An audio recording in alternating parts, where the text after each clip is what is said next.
My name is Jeff. I'm a programmer. Sometimes I get to do a 3D project for a client. And this time I was asked to make a piñata. Not this donkey, but this was some letters.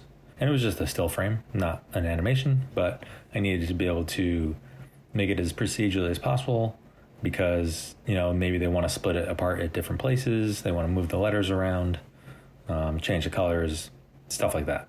So I had to figure out a way to build something that was going to be manageable for me. Originally, I thought I would love to use the new cloth system in Cinema 4D. And so I did a test. And here's my test that I did on a cube. And I was pretty happy with it because I got all these pieces. They're using a connector. These are just a MoGraph cloner with a single plane connected to the cube, and then I just run turbulence, with like some stuff on it, pretty low gravity, and it's great because nothing passes through. I can change the colors using MoGraph fields, and it's super powerful. But anything beyond like a certain number of clones, you start running into collision limits, and so I needed something that was not going to fail, and I didn't want to do one letter at a time because it would have been just too much work to do that. So I went to the hair system. I realized that was going to have challenges in of its own, right? So I'm going to show you quickly what those problems are. Let's go back, revert. That's fine. Great. So yeah, here's my donkey. I got a good old donkey here. I put a hair collider on it, and which you get from the tags, hair collider. And then I added hair to this. So simulate hair objects, add hair. That gives me this hair object. I set my guides. I set my length to about 16. You can try, maybe make it like 20. 8 segments is good. Gotta turn this back on. Let's go back to frame 1. I'm gonna Polygon center this guy. And yeah, so regrow. Great. So now I can run my simulation, just hit F8. So that just simulates. I have a turbulence that just creates a little bit of, variety in the way the hairs are moving. And then, let's just hide all this. I don't need this yet. So yeah, we can see what that looks like real quick. And so yeah, I have this working well. I have individual color bands that are defined in the hair material. So I just put a texture in here that's just a gradient, and wrapped it in a projector tag, which you can get from the effects projector, which then lets you paste a tag from the object. So this is just a UV. You'd have to have UVs for this to project correctly because you want UV mapping.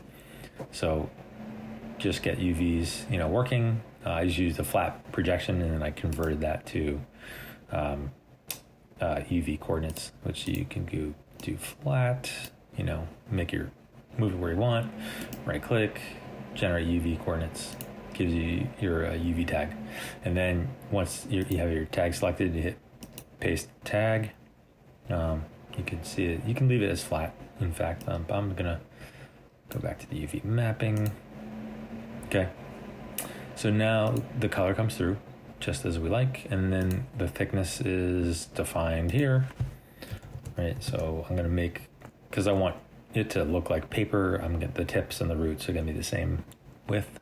But the problem here is that these are just kind of like flat hair strands.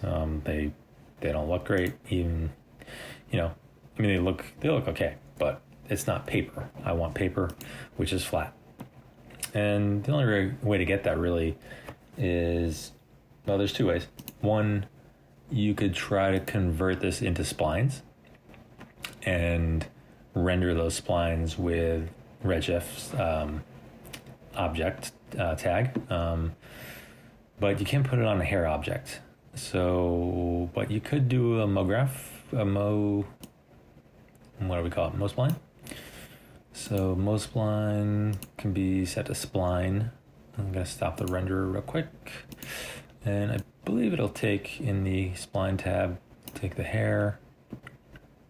I'm gonna stop this from rendering. Yeah, I mean, that's supposed to work, but maybe it doesn't like, because this has to, so generate splines. There you go. So once you generate splines, go into the Mospline. Now if I go into Rise Object, now I can render these as strips. And I can make them thicker, so do 3, and then let's just turn it on.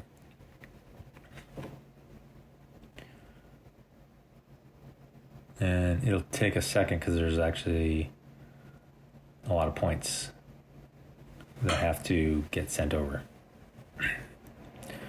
Great. So, I mean, that looks good. I'm happy with that. I got my flat strips. They're all laying in the correct direction, but I can't get color into that easily. There is a way to do that.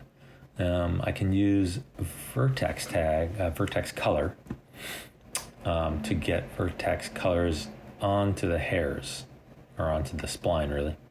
So if I go to other tags and go to vertex color, I can make I think I have to turn on draw points. Yeah.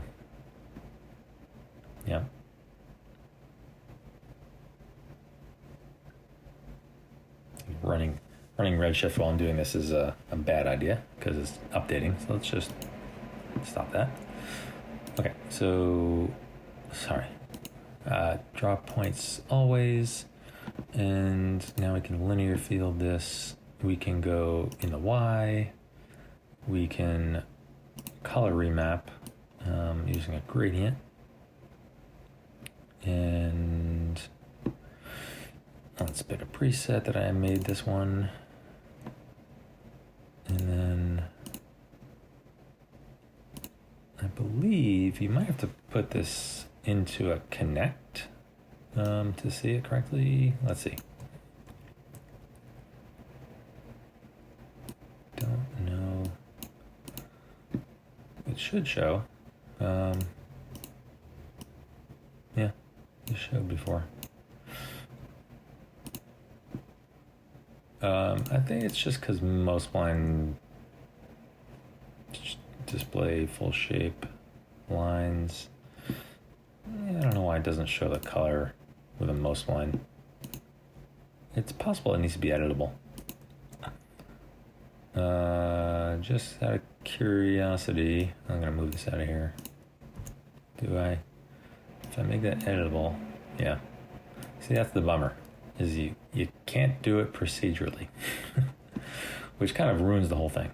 But and then I'm just gonna turn this on.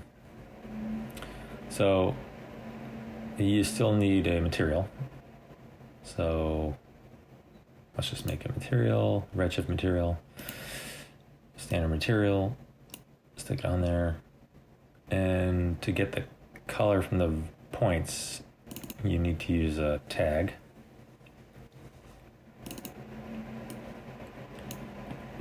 And it's a vertex attribute tag. And let's pipe the color in there. And what you need is the curve color. And this only works, let update real quick. So it says here polygon curves only, right? Curve color. These two modes, this curve position and curve color, works in the polygon curves only mode. What does that mean? Well, that means these modes, anything but hair strands. Hair strands are not polygons. Strips, cones, capsules, anything that looks like a polygon to you is a polygon mode. So that's what they mean. Right, so that works. That works okay. I mean, it looks cool. I can color these however I like. I can use the linear field to change my colors, which is pretty cool. Can do it relatively quick. It doesn't update in real time because there's a lot of points that have to get resent to the renderer. So it's not a real time update, but you can see these changes in your viewport, which is great. The downside is because you're coloring the vertex points, and I'll show you what I mean. You're actually not getting the color from the root all the way to the tip. It just colors, it sees the whole thing as one big spline, and then it just colors every point. So you're gonna, from far away you may not notice, but close up you're gonna start to see where the bands are in between the pieces of paper, which is not what you want. And it bugs me. So to me that's not a great system, right? It's two reasons. One, you have to make it editable. Two, the color's not really going where you want it to go. So the only other option really is to sort of break the one object into multiple objects and then put separate hair objects on each one of them. So it sounds like a pain, but if you set it up correctly, it's not that tricky. So I'm going to revert because I made some changes to this. Yeah. Okay.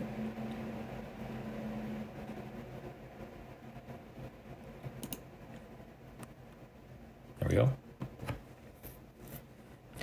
Okay, so you can see I have 4 box fields, and you can see them better here.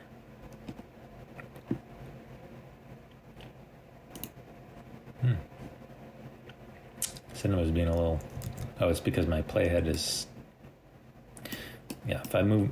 You gotta have your playhead at 0 with the splines because they're trying to basically re-render the simulation up until the point of the playhead every time you change your viewport. That's not great. Okay, so you can see the box fields here. They just define polygon selections for this object. So this object here is here. I then instance the object, so I can basically use that instance as a place where the hairs go. It's quicker if you're using, so here's my lower one, and I ordered these from bottom to top just so they visually align. And also these should be in reverse order. Yeah, better. Okay, so what do we have? We have our instance of the donkey. I'm not even rendering this. This is just for putting hairs onto. And then I have a polygon selection tag, which is, in the other tags, polygon selection, turn on fields, and then drag your box field for this one. So strip 0, box field 0, put it in there. And then what do I need to do? I basically just need to delete all the polygons that are not in this box field. So 2 ways to do it. So I'm using the newer capsules. So I'm doing a selection. So this selects the name of the tag. So by default, you get that, I think. So, and then you can just drag it in there like that. And then I'm inverting.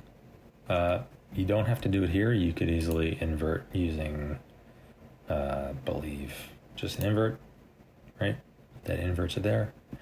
And then I'm deleting. So it deletes everything that's not selected now, or it is selected. Right, so I do that, and then I get, just gonna show you what this looks like. let's turn on solo hierarchy. Yeah, so this is my geometry, and I've put it into a connect because the hair needs to see it as a single object. Turn off weld just in case. So then the hair, I'm going to turn, doesn't render. I don't render these pieces. They're only to map hair onto. Let's take the hair. Let's go and solo this.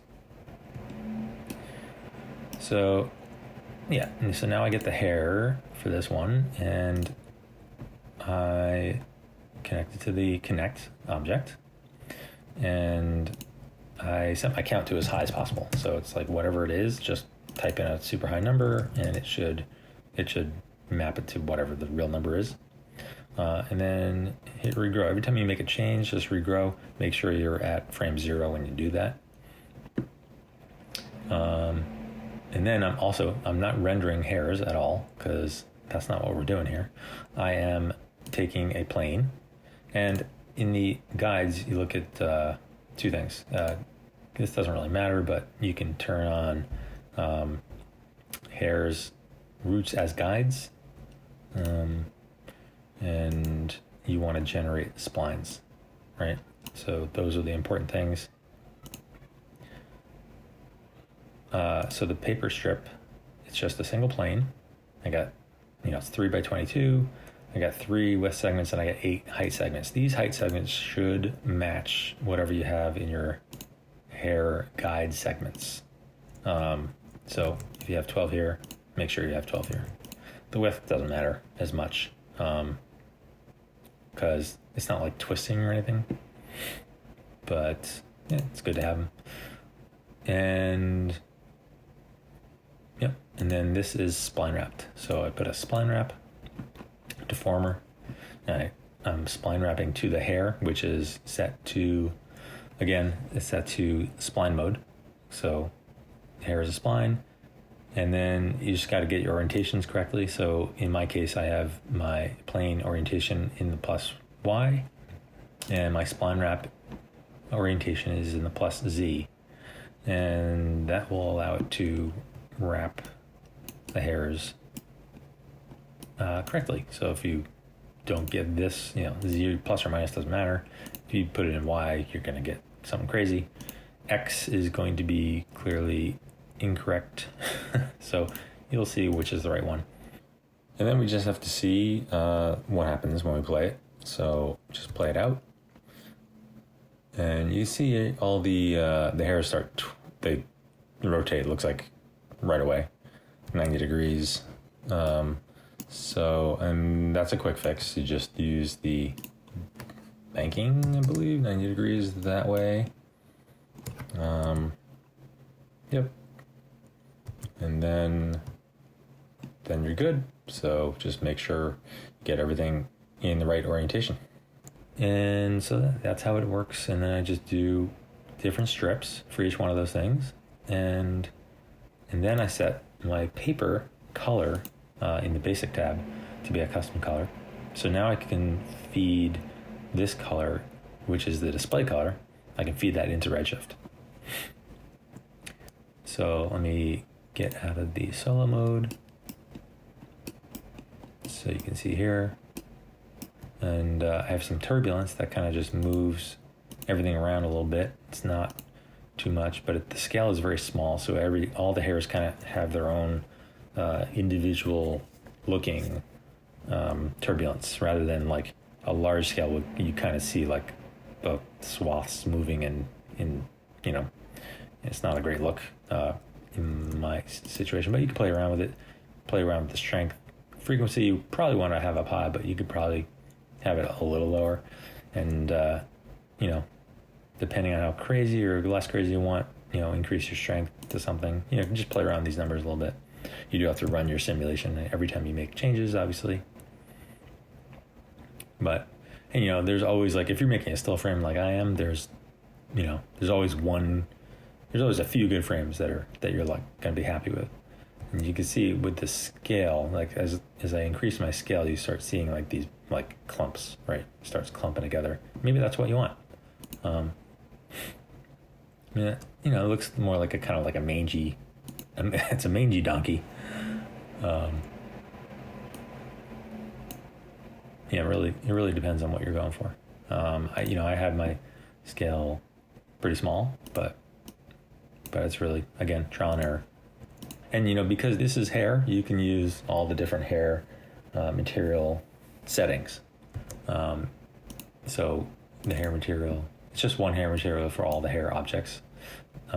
So thickness should be, it doesn't matter because you're not actually rendering hair. But I do believe the frizz, kink, I think all these things affect the actual like points and whatnot, right? So you can play with these, bend, twist, curl, like those will affect the way the hairs look.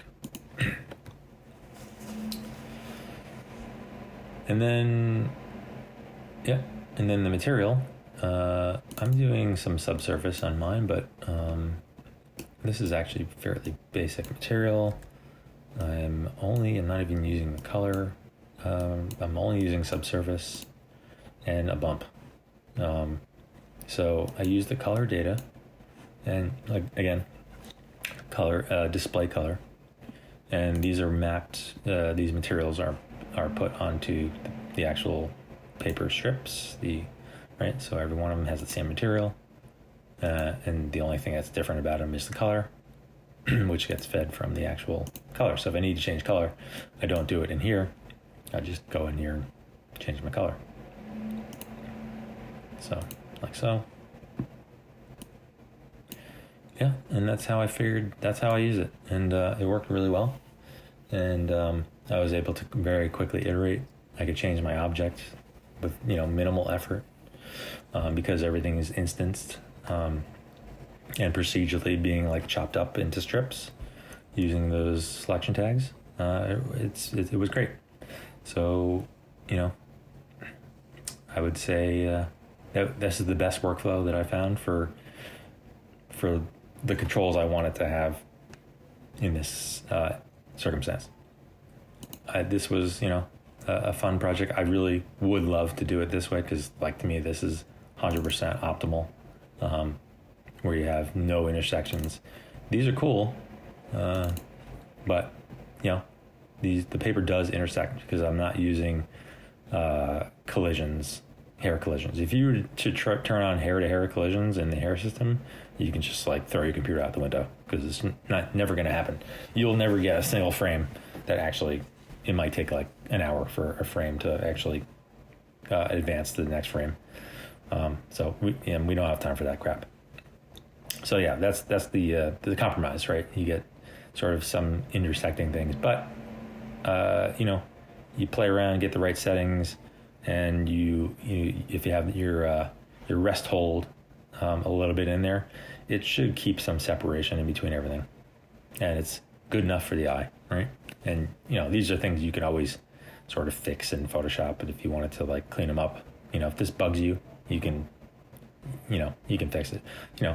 Also, just like we don't have to do any of this, I'm sure AI will just like say, hey, I want a donkey paper mache, and they'll probably do it in 3 seconds. Anyway, that's all for me. Goodbye.